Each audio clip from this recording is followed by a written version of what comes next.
Assalamualaikum warahmatullahi wabarakatuh.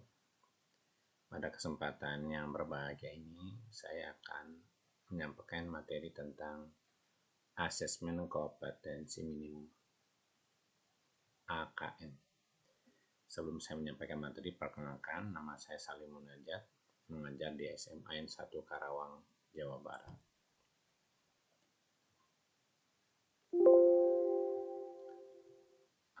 Kita akan bertanya tentang AKM. Apa itu AKM? Nah, di sini latar belakangnya dan kebijakan asesmen nasional. Dari hasil pemeriksaan membuktikan kemampuan belajar siswa pada pendidikan dasar dan menengah kurang memadai. Ini skor Indonesia di PISA 2018 pada kemampuan membaca, kemampuan matematik, kemampuan di sains.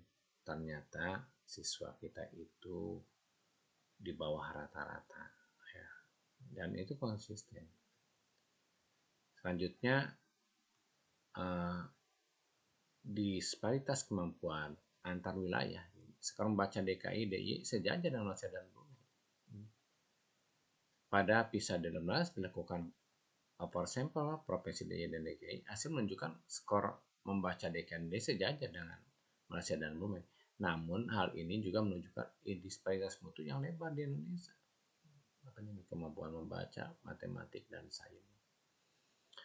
Nah, menanggapi kondisi tersebut, reformasi asesmen diperlukan guna mendorong peningkatan kualitas pembelajaran, pemetaan mutu pendidikan secara menyeluruh dibutuhkan.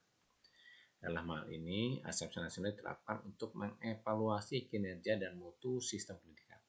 Nantinya, hasil asesmen nasional tidak memiliki konsekuensi apapun pada pencapaian proses belajar siswa, namun memberikan umpan balik untuk tindak lanjut pembelajaran dan kompetensi siswa.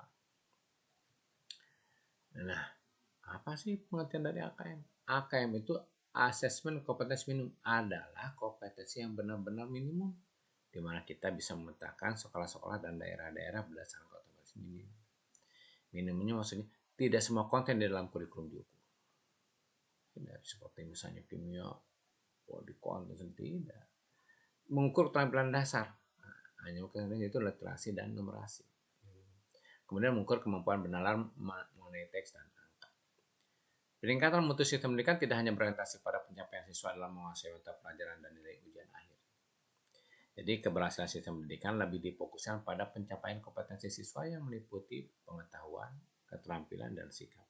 Terlebih pada era transformasi pendidikan abad 21, di mana arus perubahan menuntut siswa menguasai berbagai kecakapan hidup yang esensial untuk menghadapi berbagai tantangan abad ke-21, di mana siswa memiliki kecakapan belajar dan berinovasi, kecakapan menggunakan teknik informasi, kecakapan hidup untuk bekerja dan berkontribusi pada masyarakat. Jenis-jenis AKM. AKM nasional, pelaksananya pada seluruh siswa kelas 5, 8, dan 11. 5, 2 SMP, dan 2 SMA. Itu untuk mengukur kinerja atau mutu sekolah untuk administrasi standar. Sedangkan AKM kelas, pelaksananya dari awal SD sampai akhir SMA. Itu mengukur hasil belajar siswa. Formatif, itu alat untuk teaching at the right level, yaitu suatu metode yang diakui secara internasional dalam hal peningkatan kemampuan dasar berupa literasi, membaca, dan berhitung atau numerasi. Administrasinya tidak terstandar. AKM sertifikasi individu, pelaksananya pada siswa kelas 12. Ini opsional, mengukur hasil belajar siswa dan administrasi terstandar. Sekarang komponennya apa saja yang AKM nasional? Yang pertama, AKM nasional. Hal yang diukur aspek literasi dan numerasi, target pengukuran itu siswa. Survei karakter, hal yang diukur aspek terpilih dari 6 profil pelajar Pancasila, yaitu bernalar kritis, mandiri, kreatif, gotong royong, kebinekaan global, dan berharap. Targetnya pengukurannya siswa. Sedangkan survei lingkungan belajar, hal yang diukur aspek terpilih dari model sekolah efektif. Target pengukuran siswa, guru, dan kepala sekolah. Perbedaan AKM dan UN. Apa sih perbedaannya? Nah, lihat di sini. Aspek pembedanya. Kalau hal yang diukur AKM itu capaian kompetensi pada literasi dan numerasi, karakter siswa, gambaran belajar. Sedangkan ujian nasional capaian pada kompetensi kurikulum berdasarkan mata pelajarannya. Target pengukuran semua peserta didik kelas 5, 8, dan 11 AKM. Kalau ujian nasional itu kelas 9 dan 12, 3 SMP dan 3 SMA. Mode asesmennya komputer kalau untuk AKM. Kalau untuk UN yaitu komputer dan kertas pensil. Metode asesmennya multitest, adaptive test kalau AKM. Kalau ujian nasional fixed test. Pelaporan kalau AKM itu satuan pendidikan dan agregat wilayah, sedangkan kalau ujian nasional individu dan agregat di satuan pendidikan serta wilayah. Fokus laporan kalau AKM perbaikan pembelajaran serta peningkatan lingkungan belajar yang kondusif, sedangkan ujian nasional pemetaan dan perbaikan pembelajaran. Jadwal pelaksanaan AKM. Jadi disiapkan dulu tahun 2020 dari pengembangan framework assessment, pengembangan instrumen, uji coba instrumen, pendataan, pengembangan sistem delivery, simulasi sistem, peraturan faktor data. Sedangkan pada 2021 pelaksanaannya dari Februari 2021 tentang AKM di 12 atau pengukuran kompetensi hanya bisa melakukan aja, kemudian gladi bersihnya. Minggu ketiga ya, Maret 2021 itu AKM nasional, yaitu survei karakter serta survei lingkungan belajar kelas 11. Ya, ini untuk semua pendidikan.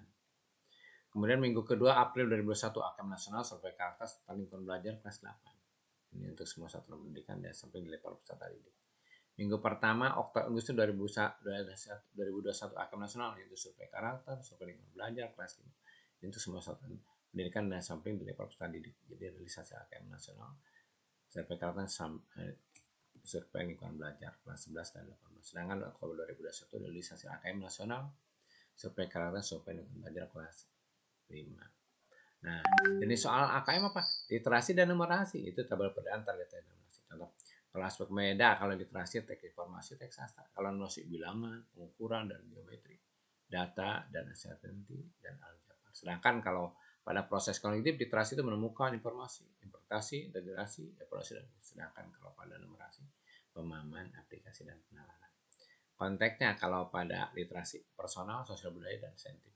Sedangkan pada numerasi personal, sosial, kultural, dan saintifik. Bentuk soalnya. Bentuk soal AKM itu ada objektif dan non-objektif. Objektifnya pilihan ganda kompleks, menjodohkan, isian singkat, dan berdasarkan. Beda dengan UN. UN hanya pilihan ganda. Contoh soal AKM.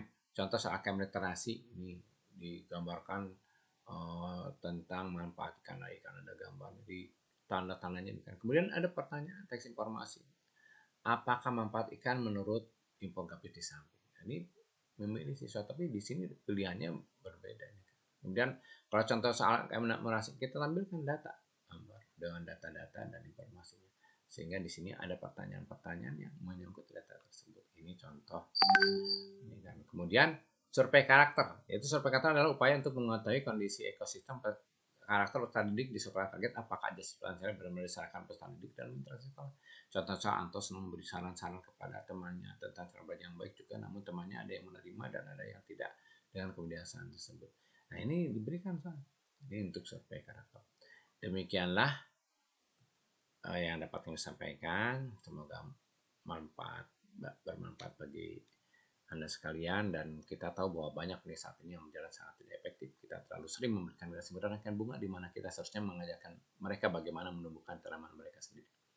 Saya mohon maaf dan semoga ini bermanfaat. Wassalamualaikum warahmatullahi wabarakatuh.